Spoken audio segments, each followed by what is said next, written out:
Hey everybody, got an awesome video for you here today. I'm up in this new subdivision, brand new home, and I got this water heater that just ain't working.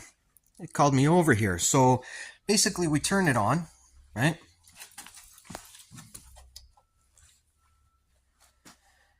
It energizes. Click, click, click. And then nothing.